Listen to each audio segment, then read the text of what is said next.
Two kings before the temple's sacred gate, with precious gifts to contemplate their fate. Upon the altar laid their treasures down, to plead for favor on that hallowed ground.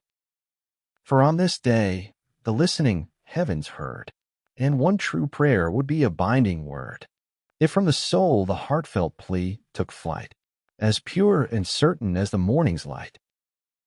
Grant me the wealth of heaven's endless store, the first king cried, a proud and haughty roar. I ask for wisdom, Lord, and that alone, that I may walk the path that you have shown. I seek this gift to bring me close to thee. The second king then prayed in humility. A holy priest then stepped before the two, and said, The God has heard the plea from you. Your heart's desire is now within your hand, but how you grasp it you must understand.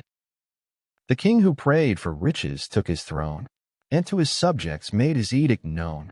By heaven's will a right to me is given, to claim my portion of the wealth of heaven. Your sweat and toil belong by right to me. A tax on healing, on the doctor's bill. A tax for homes you build upon a hill. A tax on journeys, on the roads you tread. A tax on mourning for your honored dead. Whoever dares to speak against my laws will feel my taxman's unforgiving claws. My word is iron, let my will be done. Beneath the gaze of the all-seeing sun, the royal coffers soon were filled to burst. But this first harvest also was the last. The people learned to hide what they had earned, and worked in shadows as their anger burned. The kingdom withered, gripped by fear and blight, and so the king unleashed his wrongful might. He formed a guard, a force of cruel design, to hunt for wealth and call the treasure mine. They'd seize a man for nothing but a glance, and send him to the dungeon with no chance.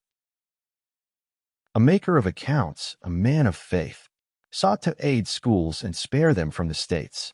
Cruel wrath, he shipped his goods to foreign lands, then brought them back with charitable hands, to help the children, breaking no true law. But a greedy guard, who found a legal flaw, declared this act a treason to the crown, and in the name of justice struck him down. For what is goodness? What is noble grace, when there's a fleeting profit one can chase? And so the people, crushed beneath the boot, proved that their greedy king was but a brute.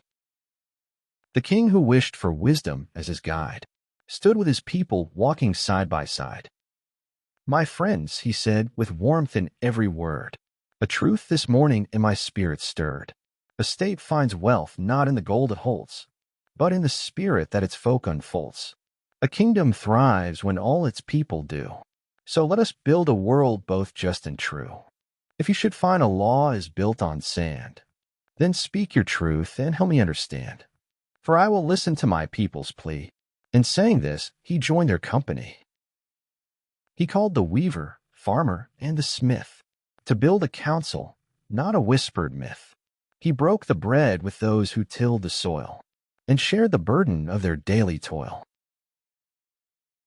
The years went on, a slow but steady stream, fulfilling each king's deeply cherished dream. The greedy king, whose rule was built on dread, was cast from power, from his kingdom fled. For what is wealth, when all you have is hate? His people's anger sealed his bitter fate. The wise king's throne grew stronger through the years, beloved by subjects who had banished fears. When foes attacked, his people stood as one, their courage shining brighter than the sun. The land was prosperous, and all could share in life's rewards beyond compare. For in a foolish land there's only strife, while in a wise one there is love and life. The foolish king saw people toil and weep. The wise ones saw them laugh, and their joy reap. And seeing this, my own eyes understand. And so I pray for this, my native land. I pray for wisdom for my kin and me, for all my brothers, that we may be free. May our great nation finally find its peace, and may true wisdom grant us all release.